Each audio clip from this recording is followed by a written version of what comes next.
Hello and welcome to another episode of the Business of Business podcast. I'm your host, Roy. Of course, we are the podcast that brings you a wide variety of guests to talk about a diverse set of topics. We want to help our solopreneurs, entrepreneurs, and small businesses be successful. Maybe give you something new to think about, or if you've got something that you'd like to work on, maybe present a professional that can help you out.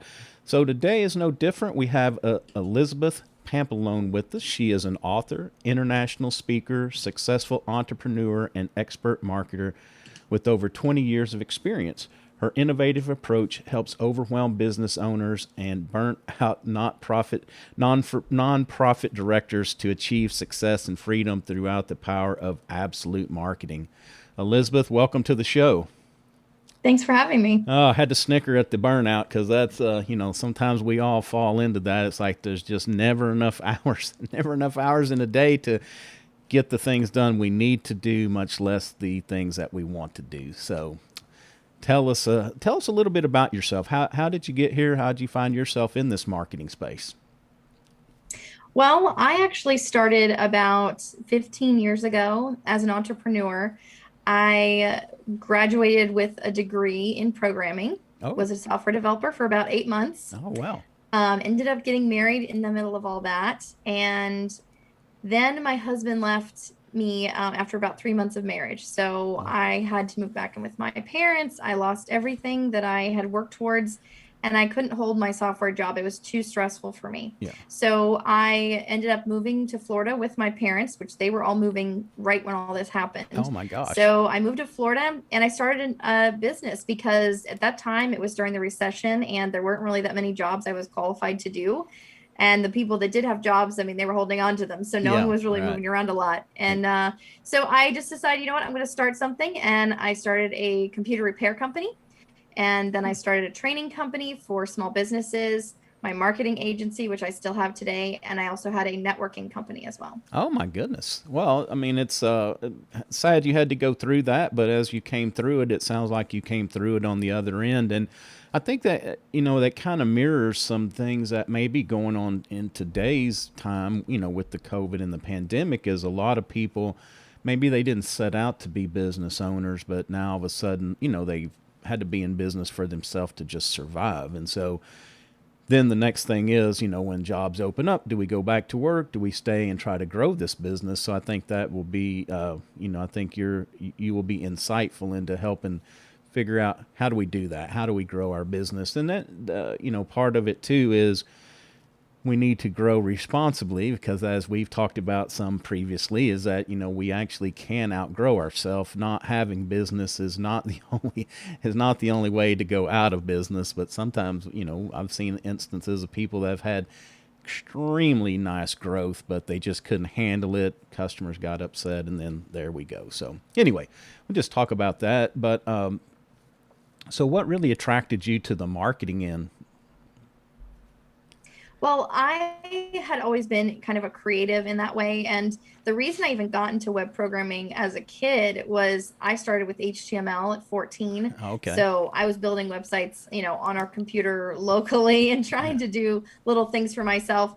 And then I started working at 16 with some small business owners and locally in my area. Okay. And my mom would drive me to their house and I would work at their home office. And I started to realize that I had this like bent for marketing as well because I would go to help them with something, menial type tasks, the filling bags or creating, filling orders or whatever.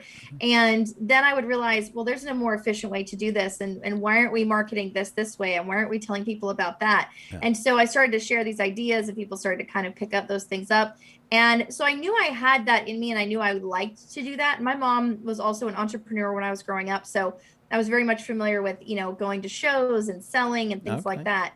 And so I liked that part of it. But when I was looking at actually going to college, I thought, well, what's going to pay me the most money? Right. Right. And of course, programming was a little bit higher than a designer salary at that point. Yeah. And so I thought, well, I'm going to go with this skill and I can always add the other skill later, right? I can Right. always just pick that up as I go. And what ended up happening is when I started my own business, I had to do all of it myself. I had to program the site, I had to design the site, the graphics, everything. And so I really kind of learned on myself. And I developed a lot of formulas for myself that I ended up using in my agency about 4 years ago when I basically cleared my agency and just started completely over, and started with Absolute Marketing, which is the system that I created, back in the day for myself. Okay, great. So where are we? Things have changed a little bit, especially from the days of hard coding websites. Some of us, we use the WordPress to kind of so we don't have to learn all of that. Still, it's helpful. But what are some things that you've seen that have changed? I know all spaces, they've just gotten so much more noisier. And I guess, that's kind of the question I've been trying to get to a lot is, what's making people stand out today? And then, of course, compounding that, I think this last year, forcing people to stay home a lot, I feel like that noise has probably just even gotten higher. It really has. But one of the things that I do with our strategies, and this is something that I did for myself for the first 10, 12 years of my agency and my businesses, was I actually developed these formulas that cut through that Okay. and get to your right customer. Okay. And so with my customers, I'm actually doing a talk in a couple weeks on how COVID has changed marketing. And my answer to that, and I'll give you a sneak preview, Yeah. is going to be it hasn't. Yeah. I think there are these core things that people were not really doing before. Yeah. They were kind of ignoring, they were pushing to the side because they weren't flashy enough or exciting enough. Right. And they were trying to do all this stuff, which created all that noise. Yeah. But really, the people who continue to do real marketing, what I call real marketing, stable marketing, Right. those people are the ones who didn't have to change a thing. They actually were able to just keep going and actually grow even some during COVID and during the end of last year. And it's funny because some of my clients were a little upset that they didn't get the second round or of PPP because they had grown.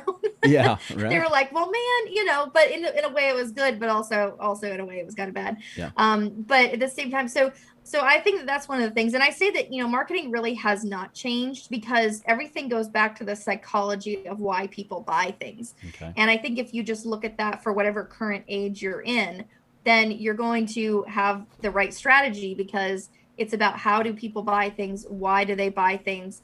And then how do I not even convince, but persuade someone Right. that what I'm selling is better. And I think that a lot of that goes to your brand and your message and having a good landing space where people can actually land and sit. So you mentioned, WordPress.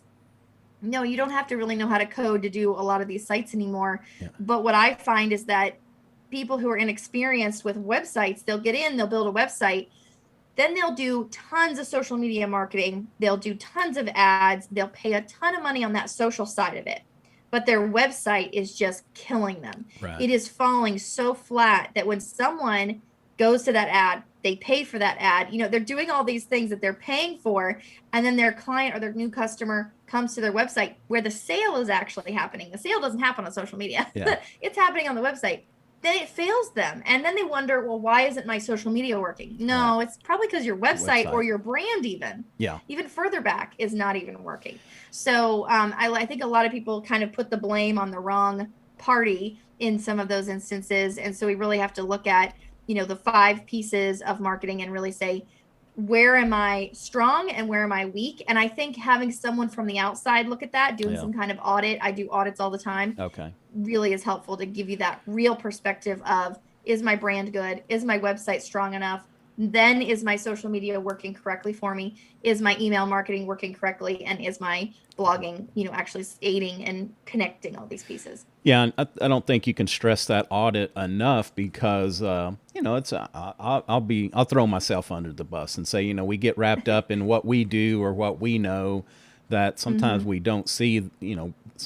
It's just we don't know what we don't know, and somebody may be like, "Hey," and a good example is, used 2 years ago, I did these interviews on Skype, and then it got to be so difficult for us to connect that we'd spend 30 minutes getting a connection. Then everybody's like, huh, I'm worn out. I can't even do an interview. So quit doing them, just went audio for a while. And then, with the resurgence of Zoom, I never really thought about it, but, I had a guest on, we were talking and he's like, putting these episodes up on Zoom. I'm like, that's something I knew didn't think about it. So that's the good thing about an audit. It can walk you down some paths that you never really thought about, or that you maybe didn't realize how important that was.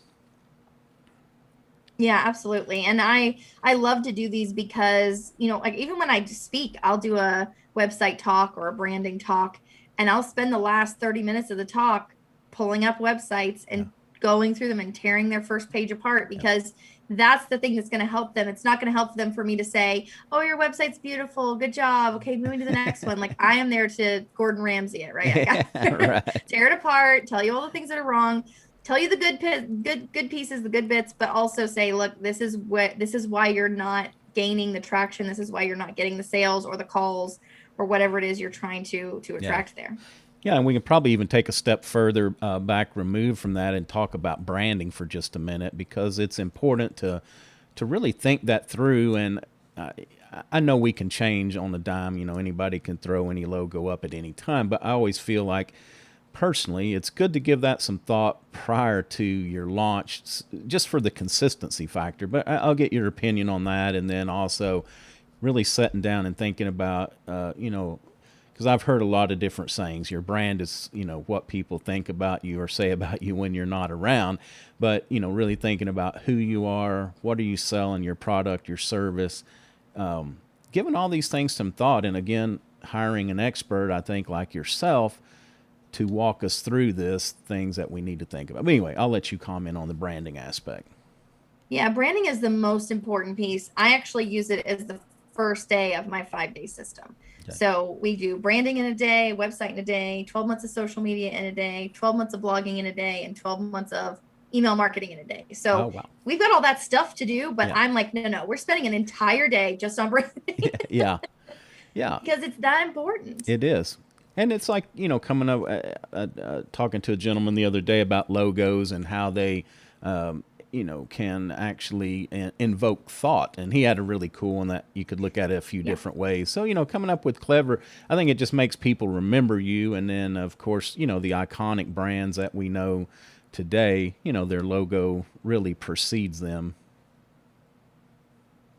And branding is, logo of that. So I think the brand is a multifaceted Right, right. item or asset. And your logo is just that visual representation of Exactly. your brand. Yep. And I like that idea that logo provokes thought. I think it can provoke emotion. And when I see a certain color on a logo, when I see a certain font, I'm going to feel a certain way about a brand, regardless of what I know about them. If I know anything different about them, it doesn't matter. Right, I'm right. going to feel a certain way. And so, if I look at, there's a brand here locally, I'm not sure if it's national or not, but it's 511 Tactical or something like that. And I mean, it's the word tactical is in the name, so that's one thing. Yeah. But their colors are orange and black, and the font is very heavy and bold, almost like what you'd see on like a typewriter type of font. And it's just really heavy, really thick, and very bright. Yeah. And it reminds me, and when you say tactical, I'm thinking, okay, guns and hunting equipment and things like that. Right. And that's what they sell, and that's great. But at the same time, I get this sense of this masculine sense from that brand in general. Like it just Right. hits you, right? Like the orange and the big numbers and everything. Right. And so then when you look at something like La Petite Paris Cafe, and their font is scripty and it's light blue and everything looks very feminine. There's a chandelier as their logo. Like Yeah. it's what you would think a Paris cafe would look like. Yeah. And it gives you that feeling, and you almost hear the music in your head, right? Like it's all there. You can smell the croissants. Like, so even the name itself, the words evoke some kind of emotion or some kind of memory, but also the colors and that feeling of it. Now, if the Petit Paris had their font in orange and it was bold and typewriter looking, and I wouldn't think the same thing about them. I wouldn't Right. have that feeling initially. Yeah. And so I feel like that branding and especially the visual representation of that is really important to get that right. Yeah. And I see so many brands, I'll actually turn away companies that do not have it right yet. I'll say either work with me and we'll get it right, or you need to go away and fix it and make it right. Yeah. Before we can move forward, because your website is then built on that. Yeah. Your social media is built on that. And when you have that message that goes with the visual representation, you know who you are, what you do, and who you're sharing it with. If you have all those pieces, that is just like a magic Yeah. combination. So then when you go to do that website, that's easy. Yeah. Like that just pops right off the page. You don't have to think about it. When you go to share stuff on social, you're not wondering, what do I share? When do I share it? You just know because it all comes from that brand. Yeah. No, and you're right about the different colors, the font. Just sometimes that messaging, it just gives you a feel, and people like to do business with people they feel comfortable with, people they like, and so even if you were in the market, if you felt it was just too in your face and too masculine, it may actually steer you to go somewhere else. So that's something else you brought up though too that's interesting is the name of the business, and the only reason I bring that up is because a lot of times professional solopreneurs they just work under their own name, which it's not. I guess in my opinion, it's not a problem, but I think that we have to think about the end game is that if we ever want to sell that business, if we ever want to, maybe even step back and have somebody kind of be the front, it's what I have personally ran into. I'll just say this is a personal opinion that people always, if you're going under Elizabeth, people want to speak to Elizabeth because that's the name of your business. And if I have to speak with Amy or Joanne or anybody else, I'm not speaking to Elizabeth, to the business person. So speak to the name, and then kind of that working under somebody's personal name versus developing an actual name for a company. Well, I had many names in the beginning of my company. I could not settle on one. And I actually ended up working with a brander myself because I was that scattered on my own business. Yeah. And this was for my computer repair company. So this wasn't even this before I even kind of started my agency. And I had just struggled so much. I was EH Technologies. I just had all these weird names. Yeah. E3 Technologies. I was all these things. And then when I worked with the brander, she really asked me a lot of questions, which I ask my clients today. I've incorporated a lot of those things into my system that provoked me to actually think about my brand in a personal and a business way. So it wasn't that I was going to use my name particularly, but I wanted to be enough of me in it because I was the face. I was the only one out there. And then what ended up happening was a good thing because I named my company the Jack's Computer Chick. She said, and this is one of the things she just instilled in me initially was you have to say who you are, what you do. And for me, it was a regional thing. So I really could only go so far in a day. So Right. I had to say, I'm in Jacksonville. It wasn't something I could really do remotely. Okay. And so Jax, I had to be in there, or the Jacksonville name. I was the computer person. And a lot of my clients called me that computer girl. And so I thought, okay, we're just going to name it the Chick because it sounds different. Nobody else has that name. Yeah. And there was actually another company in town called the Jack's Computer Guys. Okay. And so I had to differentiate, right? Had to be the other one. And when I started that company, I didn't think it would be anything but me. I didn't think it was going to go anything beyond that. I ended up getting remarried, and my husband ended up coming to work for me after we were married for 2 years. So this was our only business, our only income. And because he did that, and he said he worked for the Chick. That's what he would say. I worked for the Chick. And so it was like this fun little thing, and everyone knew he was my husband. And they were more comfortable because he was kind of a part of me in a way, an extension of me. Yeah. And then we ended up hiring another woman technician as well, and then also another male technician. So we had all these people, and they just worked for the company name. It was Jack's Computer Chick. That's who they worked for. Right. And so it didn't really matter who was in it or not, but that was the name of the company. And it worked out really well because we ended up selling the company to one of our employees. But then when I branded my agency, I was just Elizabeth Pampalone for the longest time. It was the Elizabeth Pampalone. You just go to my website, everything was there. And what I found was that I knew I wanted to bring in more people eventually. I knew I wanted it to move and grow and all that kind of stuff. And I was not there yet with the name. I still couldn't figure that out. Again, when it's for yourself, it's a lot harder. Right. And so I worked with a coach, and she was helping me with speaking engagements, actually. And when I started working with her, she started to draw out of me this offer that I had, these 5 days that I had that I was doing. I just hadn't put it all together. And Yeah. that's what you see today as absolute marketing. And that's when 4 years ago, I just was like, you know what? I just need to do this. Yeah. This is the only thing that really is the most impactful thing that I'm doing. It's the most helpful thing. And it's also the most exciting and fun thing that I get to do. Yeah. So that's when absolute marketing was born, because I want this system to be like the only thing you need. It's the absolute thing. That's Right. it. Right. And so using that word, going through that process that I used with my first branding person I worked with, going through that same process again for myself, on my own, and finding that word absolute was very important for me. The word marketing can be thrown to anything, right? You can Right. attach it to anything almost, but I knew it needed to say marketing, but it had to have something else to it. And so using that specific word was important. And that's built an entire, I would say, little empire, if you will, of products and all kinds of stuff. Yeah. But starting with that brand is what got me to this place where we have a membership, we have products, we have services, we have coaching, we have all these things, speaking engagements. But if I hadn't started with that brand, Yeah. I would not have all these other things that were able to easily flow out of it and become successful.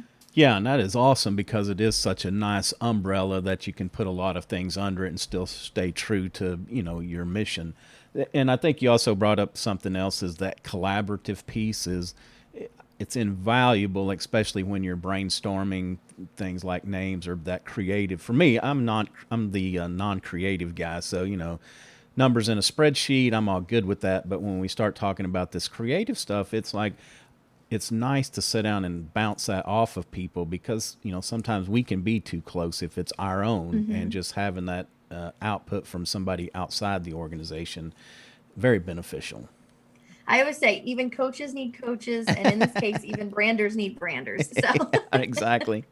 Let's talk about something else that you talked about for just a minute. Is our customer. I think it's important to, at some point, sometimes we start out maybe a side hustle doing this and that, but when we want to get serious and we want to really focus, talk about building our consumer avatar or our consumer model for just a minute, because I think it's important to, before we can really build a website and put words on it, before we can reach out on social media, we really need to know who are we trying to reach and what is our message to them.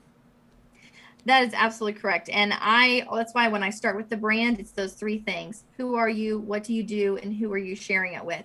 Mm-hmm. And if you have those three things down, the rest of it all comes actually really easily. And even though you might think those other things are hard, the website, social, whatever, it's actually a lot easier if you have a good brand. Yeah. So now that you know who you are, you've got that name, you might even have done the logo, you're kind of putting all that together. That message needs to go to someone. And I always look at what people are doing. And a lot of times, I don't really know, say no one, but very few people will start a business just to start a business of something they have no idea about, right? Right, Just right. gonna start a business and go, I've never owned a restaurant and I really don't like to eat out, but guess what? I'm going to start a restaurant, right? Yeah. They're going to start a restaurant because people told them their food is amazing. They should definitely be selling this. Yeah. And they've had this encouragement, but they've also had these customers, right? These free customers, even if that's the case. Yeah. Or if someone's been starting a coaching, job or, business, or they're starting, they're going to be a plumber. It doesn't matter what it is you're going into. You've had customers, could be your mom, could be your sister, could be your friends. It doesn't matter, because you've helped someone with something, and that's how you know you're good at it. And so once you've kind of decided what that is, and you know what the thing is you're actually going to be doing for people, then just look back at all those people you had as customers who were your, free customers, those initial people who told you you were good at something, and say, okay, who are they? And why did it work so well with them? Was it because they were at a certain stage in life? Was it because they were male or female? Was it because, because if you're going to go into custom brassieres, you don't want to be working with a lot of men, probably. It's not going to be your main Right. clientele, right? So you're going to go with that women population. So those kinds of things, you have to know who were those customers that you've already worked with, you've already had success with. Yeah. Even if it was just that they said, oh my gosh, your food is amazing. Okay, those are people that like Asian food. There are people who like Thai. There are people who like Mexican. There are people who like Italian. Whatever that thing is, even if your food is kind of off of those things or not, you're not pigeonholing into one, right? But there, all these people also liked, Mexican food, or all these people also liked Italian food. Then you're going to say, okay, now I'm going to need to go after people who like Italian food because these people find it really similar and they really like it, or whatever the answer is. Yeah. So you want to go after the people you've already actually worked with that has been successful, or people who've told you this is the thing you're good at. Okay. And that's a really great way to start. Then you can start to branch out from there. And as you get more and more customers, you'll find customers that you go, I don't want to work with them again. Yeah. I don't want to work with a client like that again. And you can really say, was it a certain stage of life? Were they not ready? Did they not have the finances? Whatever was that case that made it difficult to work with that person, they should be at the bottom of the list of people you say yes to. Obviously, we all say yes to people we shouldn't because we need to at some points in our lives and our businesses. But at the same time, that should be at that low end of, okay, this is the low hanging fruit. If I really got to do it, I can, but it's difficult, right? So then we pick that high performing person that we are like, these are my favorite people. I have to work with this person again. Yeah, and I was just jotting down. You mentioned, basically, unfortunately, as professionals, sometimes we have to fire clients, and I think you bring up a good point. Is that you really have to think about that person you want to work with and evaluate them, because sometimes they can be such a drain on your resources or your time or just your emotions that it's like whatever they're paying, it's so not worth it. So, give that some thought. And, like you said in the beginning, sometimes we can't be as picky as we would like, but at some point it is a much better path to pick your customer and work with people that you really, really want to. The outcomes will be better because unfortunately, sometimes the people that are difficult to work with, they just seem like they hang around for way extended periods. Where, when the job ends or when it should be over with, it's like you're still dealing with that. Yeah, and that's one of the things I've actually had to do this year, which was not fun. But I had a 5-figure job that came along. It was, on the heels of the pandemic. I'm thinking, okay, this will be good. We can get ahead of ourselves a little and, move forward. And it was a great opportunity. It was not the type of client I like to work with. They had a lot of issues that I don't usually deal with. I can deal with them, very equipped to do it, but don't like to. It's not part of my wheelhouse anymore. Right. And I told them yes. I did a 5-day session with them. We only completed 4 days because it ended up, we were supposed to do 1 day on each thing, just like, our system works. Right. We ended up spending 4 days on their website because it was not one that I typically take on. And they had very specific ideas that were not accomplishable the way that they had things set up. And I tried to explain that. It was just one of those things where you're just like, why did I do this to myself? And why did I do this to them? Why did I just tell them no and make it better for everybody? Yeah. And so I ended up telling them at day 4, I was like, you know what? I have to leave.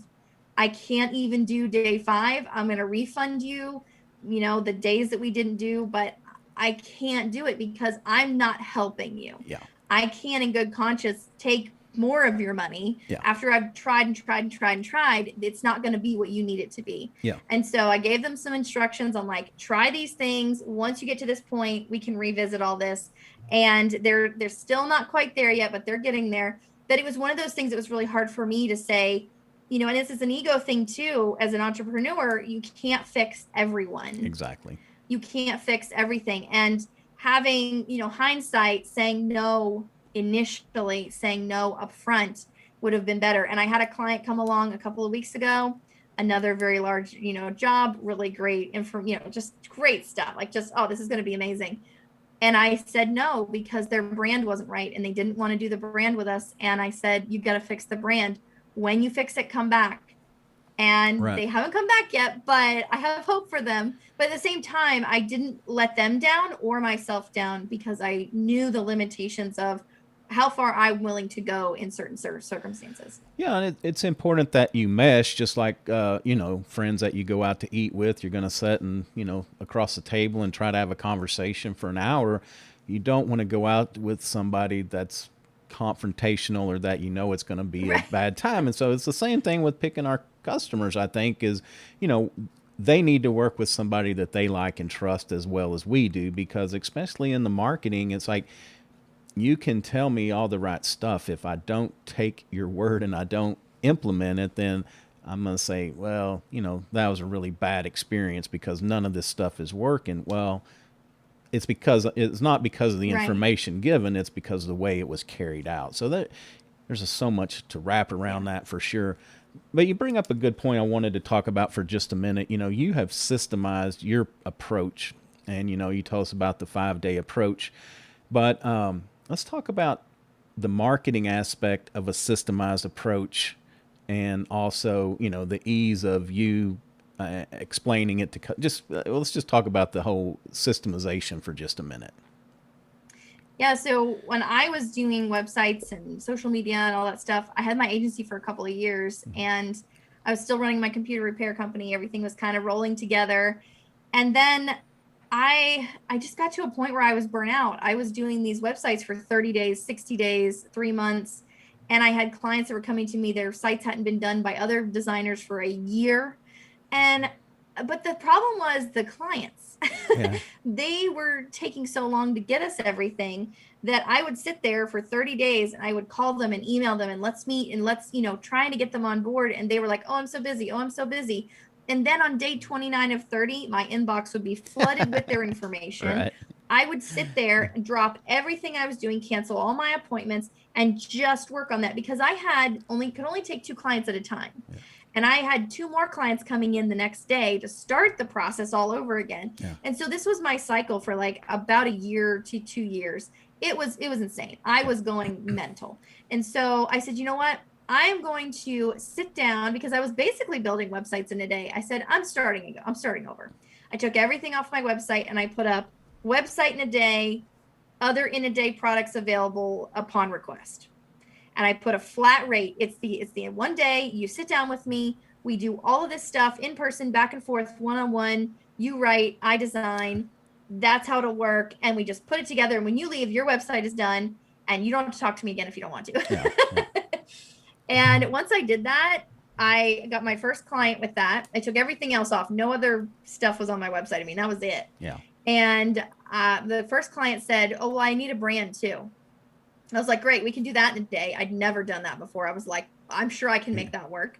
And then she said, I need social media also. And I was like, great, let's do 12 months at a time. And she's like, sounds good. I'd never done those 2 things before, but I knew in my mind a plan of action. I was like, let's see if this works. And if it doesn't, I'll refund her some money or something. Yeah. It was the most amazing 3 days I'd ever had. The client was amazingly happy. I was amazingly happy. She is still my client today. We've gone through this process several times since she signed on with me. Yeah. And it's just been amazing. Like that was just the first thing. I was like, this is what I need to do. And so from then on, I started to develop, what does every business need? They need a brand. They need a website. Social media is a must in this day and age, unfortunately.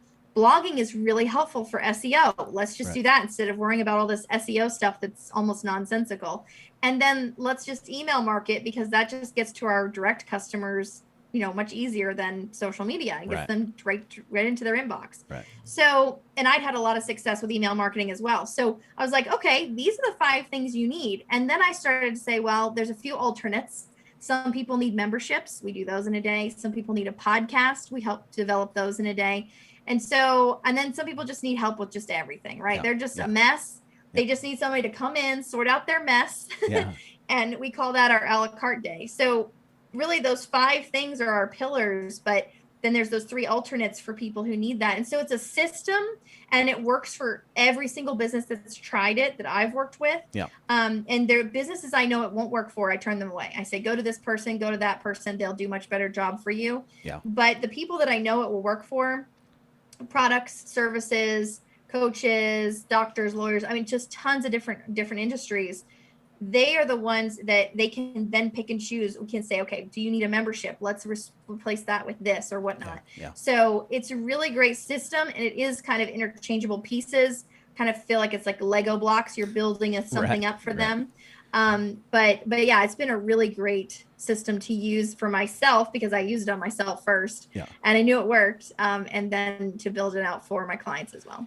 Yeah, and it makes it, I look at it from your perspective, it makes it easier because you have this defined list that, of expectations, but then also it makes it easier to, I think, to market it to your prospects because they know exactly what they're getting. It's not an open, sometimes when you come to professional services, it's like, hey, I'm going to do your marketing for you. And, you think, so what does that actually mean? Is that just like I just pass you a Right. blank check and you fill it in when you get, when you're Right. done and you're tired?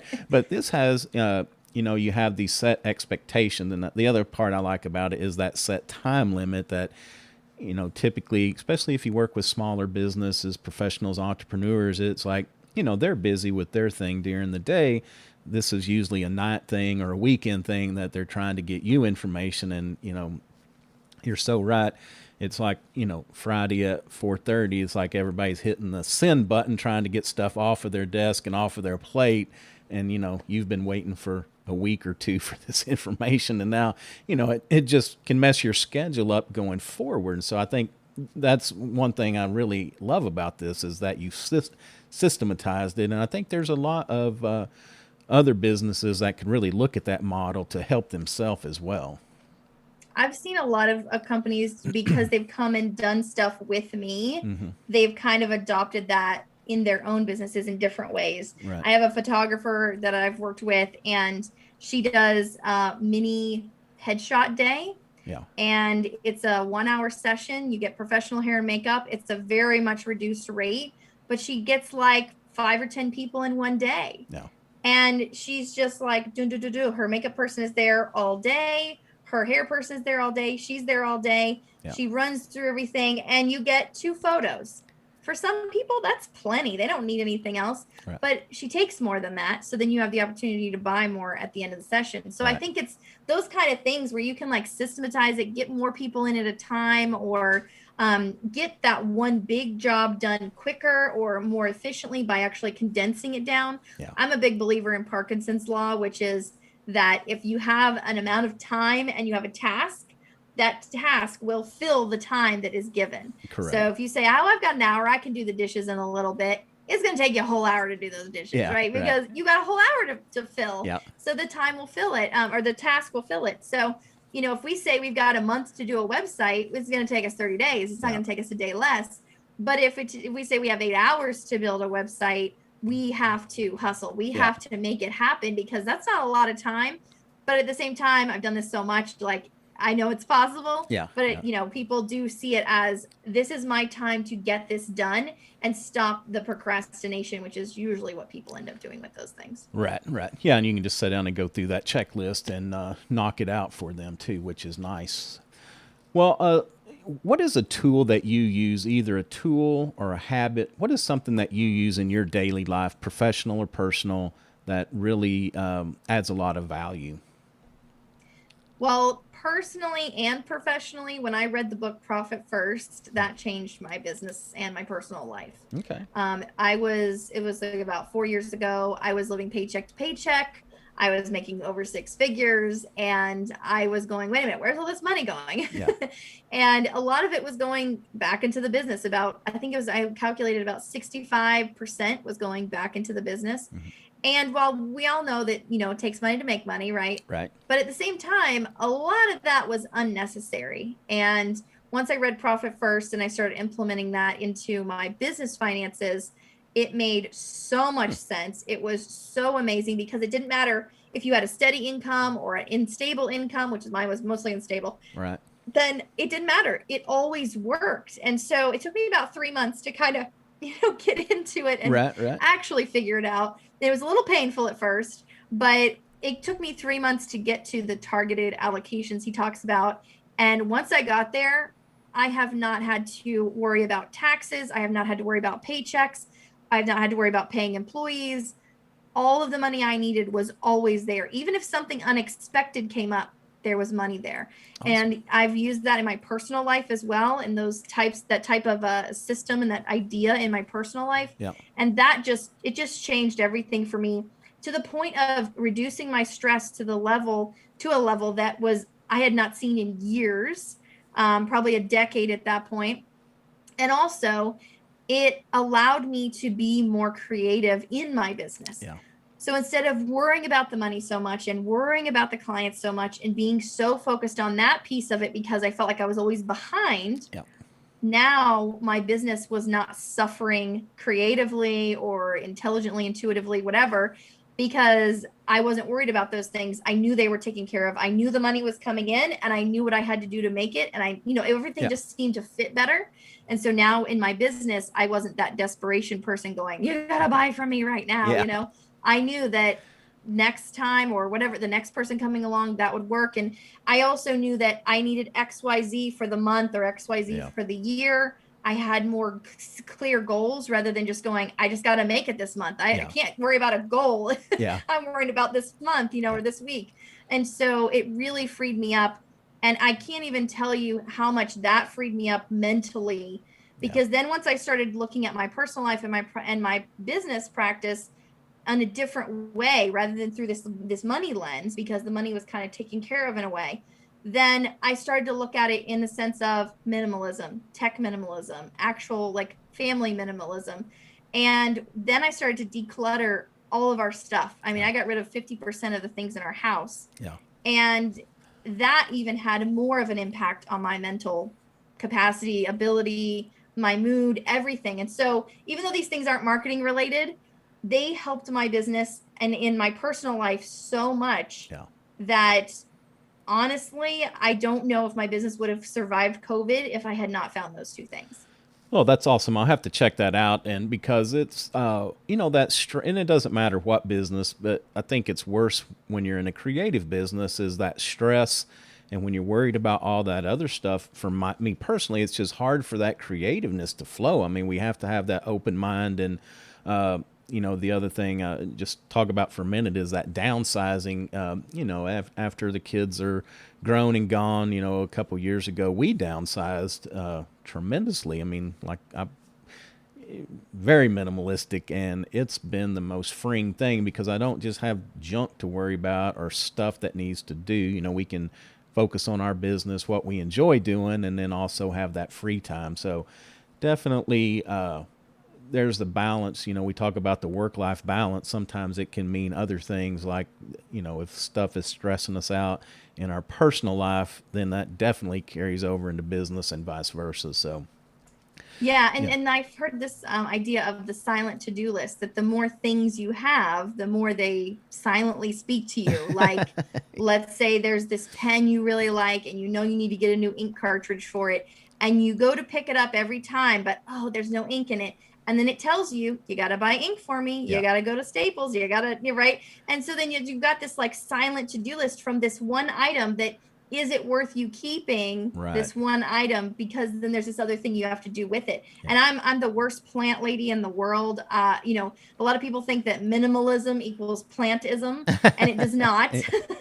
And so I actually go to IKEA and I buy the fake plants, and I have them all around my house, and it looks great. It Yeah. looks like I have a lot of plants, but I don't have to look at it every time and go, oh man, I gotta water that. Yeah. Right. Exactly. So it's just one of those things that once you find that happy medium for yourself, that but having less, it does impact your business and your personal life, and does give you that extra free time, which does really, really help so that you can Yeah. actually get things done, like, the laundry and stuff. Exactly. Right.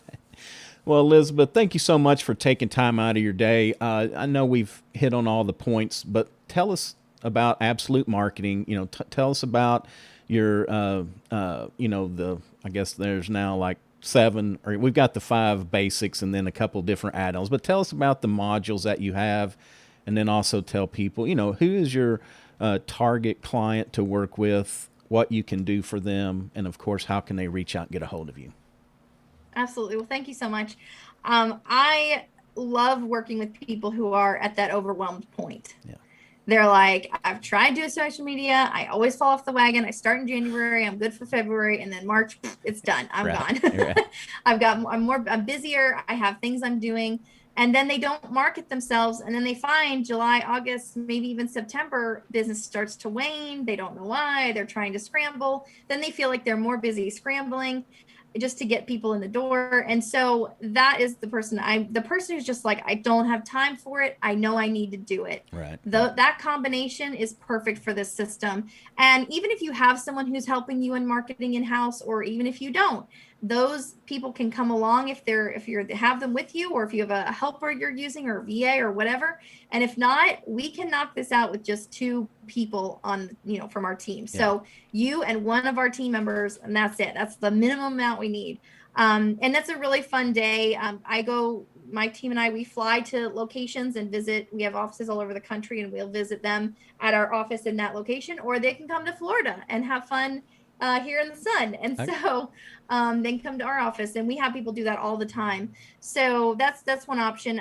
But the 5 days is branding, to get your logo, your message, the person you're trying to reach. Who are you? What are you doing? Who are you sharing it with? That name, get that name right. Yeah. All of those pieces that go with that brand. And I even like to write an ebook on day 1, just because, why not throw that in? Okay. More to do, right? Yeah. And then day 2, we build the entire website. And when you leave the end of that day 2, it's live, it's up, it's running, it's complete. And then day 3, we build 12 months of social media posts. And this is designed, written, scheduled. This is not a plan you have to implement. We literally get everything done in that one day. Wow. And then day 4 is blogging, design, write, and schedule 12 months of blog posts. And then day 5 is design, write, and schedule 12 months of email marketing campaigns that go with your email or your blogs and your social and your messaging from all the other days that we put together. Okay. So we definitely have a lot of work to do in those 5 days. But if you need a membership, we do those in a day. If you want to start a podcast, we actually get all that up and running in a day and do a couple of episodes. And then we also can do just an a la carte day where you're like, I got a mess. Let's just bounce around and fix a lot of little things here and there. And that's a great day as well, because a lot of people can start with that day and then go, okay, now I know I need these 3 days. Let's knock those out. Because sometimes you don't even know where to start if you have too much overwhelm and too much of a mess. Right. So those are my ideal clients, just people who are just stuck. They're just overwhelmed. They don't know how they're going to get it all done. Yep. This can really be that helping hand. And this gives you that 24/7 marketing wheel that's just running in the background for you. Yeah. That's done. You don't have to touch it for a whole year. Will you add stuff to your marketing? Of course you will. Will things come up that you'll want to say? Of course. When my clients were going through COVID, they did not change their marketing that we did for them the previous, for the year. Yeah. They left it. They added to it because, of course, with social media, the more the merrier, right? Right. But they added to it, but they didn't have to remove anything unless it was an event that was canceled. Those are like the only things we really had to remove. Yeah. So it was a great way to get them something out there that during COVID, they were working on. How do we move forward? How do we pivot? How do we do all these things? They didn't want to have to be worrying about, and how do we put out social media, and how do we do emails right now? All that was running for them. And even for myself, I was in the same boat with everybody else, and my marketing was running, my emails were running. I didn't have to worry about those so much unless it had to do with some event or something that got canceled. So that's a great way to start off, even in the middle of a year. The second quarter, it doesn't matter. You can start any time and go for an entire 12-month period. And they can visit my website is getabsolutemarketing.com, and you can find all the information there, all the pricing. If you have questions, you can email me through there. And also you can book a call, because I like to talk people through this. It's not something that's for everyone, but if it is for someone, I like to also know which days do they really need. Some people don't need all 5, and that's cool too, because we can get more done on the other things. But then I also have 2 free things that I wanted to share. Okay. One is the Pro Toolkit. And all the stuff I use, every email marketing platform, I have one that I really love. My social platforms, I have one of those that I really love, a scheduler that's great. All these different things that I use for my business, my invoicing, all the stuff that works together that just flows really well and is also inexpensive or on that more, cheaper side or free side. Then I put all those tools into a toolkit, and you can get that for free at the top of my website. And then at the bottom of my website, you can actually join my membership, where if you have marketing questions, you can ask them. I do trainings. There's guest experts. There's tons of videos. I do special offers to my members. And so it's all free. So definitely have, I'd love for people to check that out and also just come say hi to me either in the membership or let's book a call and I'd love to talk with them. All right, great. Well, yeah, that's a lot of great information. The other thing, don't want to, we could talk about this for a couple more hours, but I think that the nice thing is that you're giving this people these tools to, for a year, the blogging, the social media, because uh, what I see too with solopreneurs is that we get into this habit of I don't have anything to do today, and so market, market, market.